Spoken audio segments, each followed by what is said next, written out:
Harvard Yard was roaring with cheers when my twin sister got a trip around Europe and I got a $10 Starbucks card with a handwritten note, "Gratitude makes life richer." Everyone laughed, called it cute. They didn't know that for the past year and a half, every payment keeping our red brick house alive had come from my account, not theirs. That day, standing in my black gown beside Amelia's perfect smile, I realized the truth. My family didn't raise daughters. They built investments. And when I finally stopped paying, they didn't lose money. They lost their masks. But that part, they never saw coming. When people talk about family, they picture Sunday dinners, shared laughter, and the smell of something warm coming from the oven. In the Morgan house, everything looked perfect: red brick walls, white door hydrangeas in the front yard. But inside, love had a dress code and I was always underdressed. Mom Diane loved presentation. Her smile could host fundraisers, her tone could end arguments. She believed in appearances more than affection. Amelia, my twin, was her masterpiece: charming, graceful, the kind of girl who sparkled even in bad lighting. I was the other one. The one who kept the Wi-Fi running and the bills paid on time. When we were 10, we played at a small recital downtown. I remember the faint citrus scent from Mom's perfume and the squeak of folding chairs. I played Beethoven's Moonlight Sonata, every note precise. When I finished, there was polite applause, then Mom's voice soft but sharp. "Selena, you should play with more feeling. Music isn't math." I nodded. My throat burned. Then Amelia played. She missed notes, fumbled halfway, but smiled through it. Mom clapped louder than anyone. See, that's heart.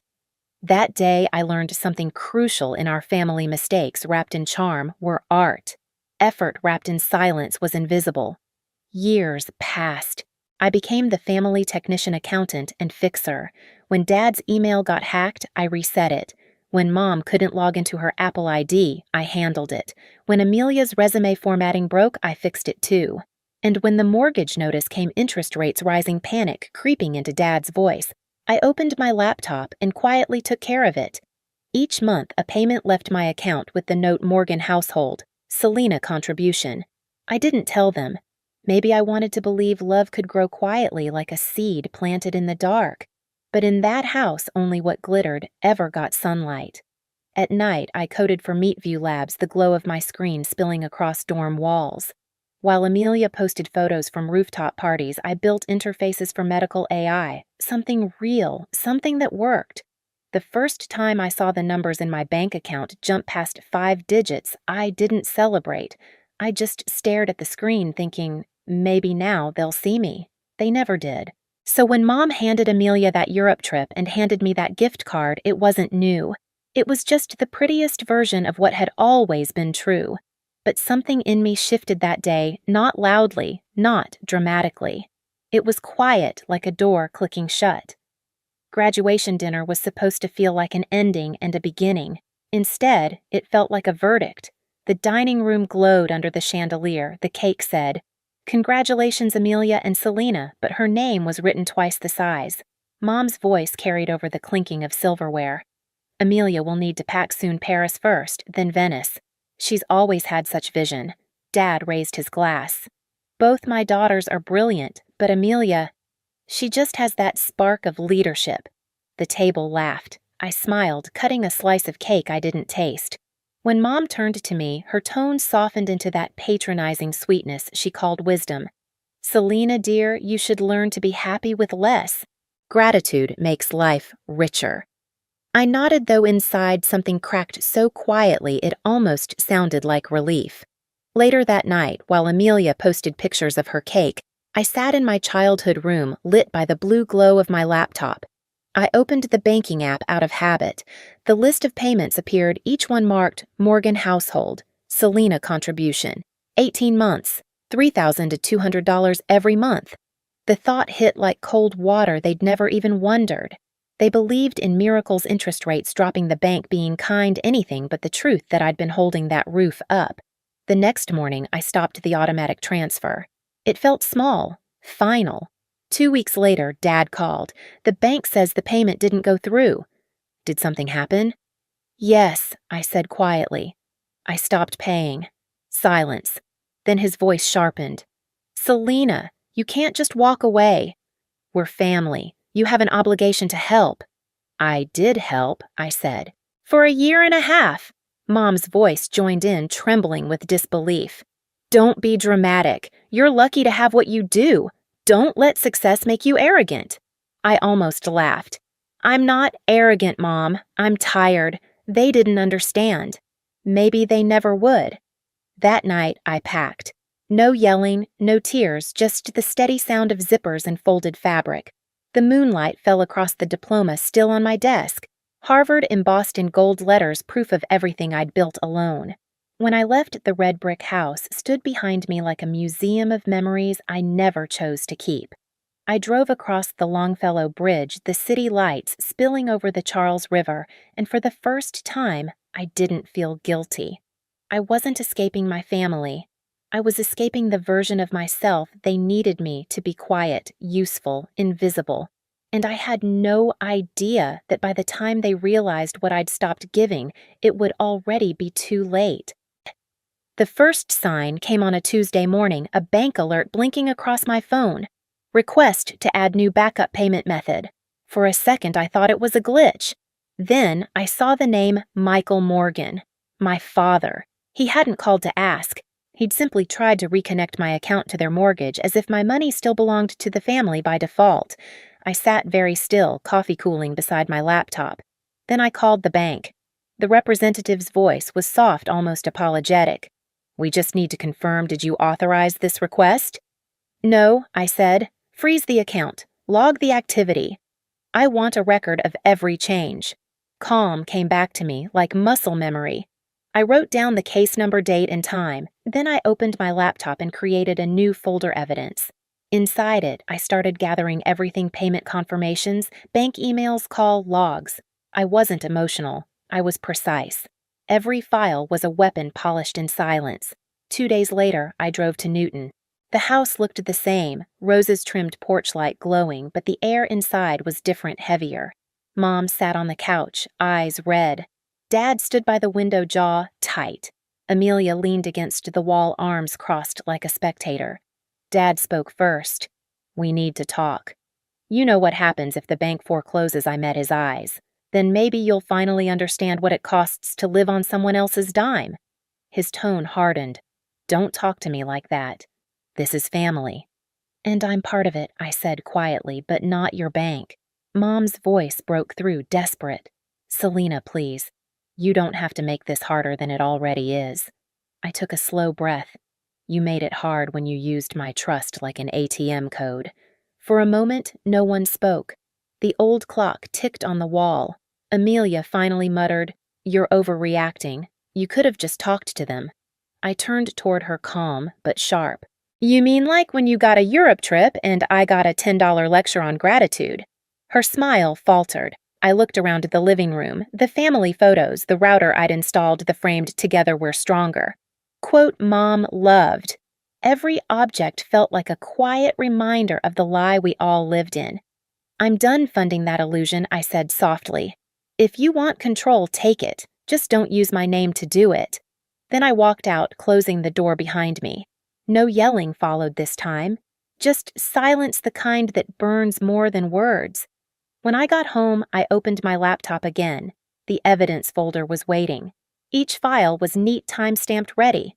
This wasn't about revenge anymore. It was about boundaries. And the truth was just starting to sharpen its edge. It started with one careless click. I was updating tax records late at night, half asleep, coffee gone cold. I attached a document from my evidence folder screens of every payment I'd made to keep the mortgage alive and meant to send it to my accountant. But when I hit send, I didn't notice that my aunt's family email group was still in the CC field. By morning, my phone was exploding. Selena, what did you do? Mom's voice was breathless on the line. Behind her, I could hear drawers slamming. Dad yelling something I couldn't make out. What are you talking about? I asked. Everyone's seen it. Helen posted it on Facebook. You sent the payment records to the whole family. I pulled up my inbox. Hundreds of notifications, screenshots, shocked emojis, comment threads under a post that read, 18 months of payments, labeled Selena contribution. Did anyone know she paid their mortgage? The post had already spread beyond family. Church friends, neighbors, even Mom's volunteer group had shared it. Some comments were kind. She's such a good daughter. Others were cruel. Maybe she's just trying to show off. But none of that mattered. The story was out and no one could put it back. That afternoon, my father called. His voice was stripped bare, no pretense left. "Do you know what you've done? People are calling, asking if we used you. You've embarrassed this family." I let out a quiet breath. No, Dad. I didn't embarrass anyone. I just stopped hiding the truth. "You could have handled this privately," he snapped. "I did," I said, "for a year and a half." He hung up. Hours later, the local bank manager called him in for a meeting. The refinance application he'd submitted was flagged unstable payment history, the letter said. Without my deposits, they couldn't prove consistent funds. The house, once their badge of pride, was now a liability. I didn't feel joy, only a strange stillness. Justice doesn't always roar. Sometimes it just quietly rearranges the balance sheet. Within weeks, the Newton house was listed for sale. Neighbors whispered. Aunt Helen apologized to me privately, saying she didn't mean for things to spread that far. But it was too late. The Morgans' perfect image had cracked like porcelain dropped on tile. I kept working. At Meatview Labs, my projects expanded. Colleagues started asking about my design approach, quiet precision they called it. The phrase stuck. It became my compass. When an investor from the Harvard iLab reached out about a fellowship program, I hesitated before saying yes. Returning there felt strange, like walking into a place that once made me invisible, only now the light was on me. At the presentation, I spoke about user-focused design in healthcare technology, how empathy and structure can save lives. The lead judge shook my hand. "This," he said, "is what impact looks like." That sentence did more for me than every praise I never got from home. Within months, I founded NovaMind Health Design. I rented a tiny office near Kendall Square, brick walls, second-hand desks, sunlight spilling through tall windows. On the wall, I taped a white sheet of paper with black marker words. "We design clarity for those who save lives." The first contract came from Meatview itself. Then another from a cancer detection startup. Every invoice paid felt like reclaiming a piece of myself. And yet, late at night, I'd still check my phone sometimes, half expecting another message from Mom. It came sooner than I thought. Amelia texted first. "Mom's sick. Dad's depressed. They're losing the house. You did this." I read it twice before replying. "No, Amelia. They did." 2 days later, she showed up at my office. Same perfect hair, same designer coat, but her eyes looked hollow. She stood among the potted plants and prototype sketches, scanning the space like it contradicted everything she believed about me. "Mom can't sleep," she said softly. "Dad's falling apart." "If you'd just helped like before," I interrupted. "Like before when I paid quietly and they called it luck." Her lips trembled. "You've changed." "I had to," I said. "You only loved me when I was useful." For a second, she looked like she wanted to argue, but no words came. She turned and left her perfume fading down the hall. That evening, I drove past the old neighborhood. The red brick house stood dark, a for sale sign planted in the lawn. Through the window, I saw boxes stacked where laughter used to echo. I parked for a minute, hands on the steering wheel, watching the light from the street lamps paint gold stripes across the windshield. My chest didn't ache. I felt calm, like I'd been holding my breath for years and finally exhaled. The next day, the local paper ran a small-piece family home foreclosed amid mortgage dispute. I didn't read it twice. Weeks later, while preparing slides for a conference, I received an unexpected call from Mom. Her voice was small, cracked at the edges. "Selena, I just wanted to say I'm sorry." Those words had lived in my head for years, but I never thought I'd hear them out loud. "I know what I did," she whispered. "I treated you like a wallet, not a daughter. And now I see what that cost." I sat in silence, letting her speak. For once, she didn't fill the space with excuses. Finally, I said, "I forgive you, Mom. But forgiveness doesn't mean going back." She started to cry softly. "I just wanted you to know I mean it." "I know," I said. "And that's enough." When the call ended, I turned off my phone and stared out the window. The city was glittering in winter light, the Charles River silver under the sky. They had lost the house that defined them, but I had built something that couldn't be foreclosed, my boundaries, my peace. Justice hadn't come with sirens or revenge speeches. It came in the quiet, the kind of quiet where truth finally breathes. I ran into Mom by accident one late winter afternoon. The Whole Foods in Cambridge was warm and bright against the cold outside, the air smelling of oranges and fresh bread. I was reaching for a bundle of bok choy when I heard it, her voice, trembling, fragile. Selena. I turned. She looked smaller than I remembered her coat, too big, hair streaked with silver. For a moment we just stared. Then she stepped closer, eyes glassy. I don't want to make excuses. I just want to say I'm sorry. Her voice cracked. I thought I was teaching you gratitude. I was teaching you how to disappear. I should have protected you, not the image of our family. I gripped the cart handle, feeling the cold metal against my palm. I already forgave you, Mom, I said quietly, but I'm not coming back. She nodded, tears sliding down her cheeks. I don't want you to. I just needed you to know I see it now.